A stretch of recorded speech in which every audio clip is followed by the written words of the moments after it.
Je me trouve dans la base sous-marine de Saint-Nazaire. C'est l'un des lieux emblématiques de la ville.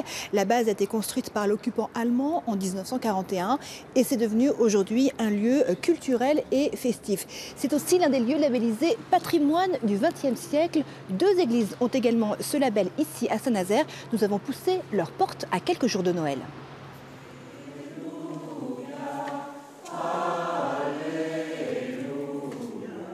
Ce matin-là, ils sont une vingtaine de paroissiens à se retrouver pour la messe de semaine.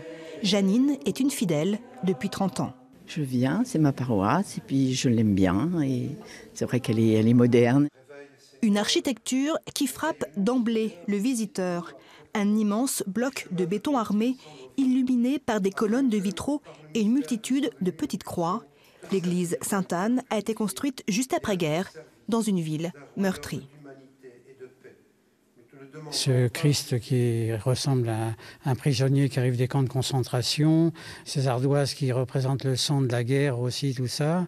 Toutes ces croix aussi qui sont illuminées par le soleil, qui représentent toutes les victimes de la guerre, aussi bien à l'est qu'à l'ouest aussi, au couchant. Voilà, ça a beaucoup de sens profond par rapport à tous ces événements qui se sont déroulés. Dans les années 50, Saint-Nazaire, en grande partie détruite par les bombardements, se reconstruit. Oubliés les édifices religieux du siècle passé, les architectes optent pour des lignes épurées. Les clochers s'érigent à l'extérieur du bâtiment principal.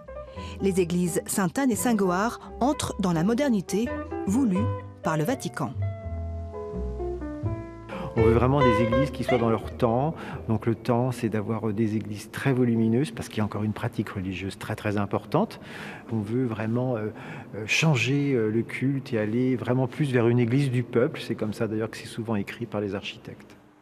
À Saint-Goard, jusqu'à 800 fidèles peuvent prendre place dans l'église. L'architecture, novatrice à la fin des années 50, influence le culte encore aujourd'hui. Pas de piliers, par exemple. On a plutôt l'habitude d'avoir des églises en longueur. Donc forcément, alors que là, on a des églises où les gens se mettent de partout, de chaque côté de l'autel. Voilà, donc ça permet en effet d'être au cœur de la célébration, surtout pour les gens d'ailleurs. Voilà. Et puis pour nous aussi. Une architecture remarquable, labellisée patrimoine du XXe siècle en 2015.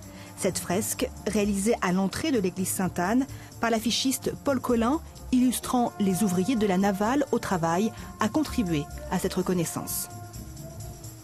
C'est de la pâte de verre de Venise, donc c'est la plus belle des mosaïques qu'on puisse avoir puisque on conseille toujours aux gens de venir la voir à différents moments de la journée quand il y a du soleil, puisque entre le matin et le soir, alors elle est exposée sud-ouest, elle change complètement en fait d'aspect, donc c'est un très bel objet d'art, oui.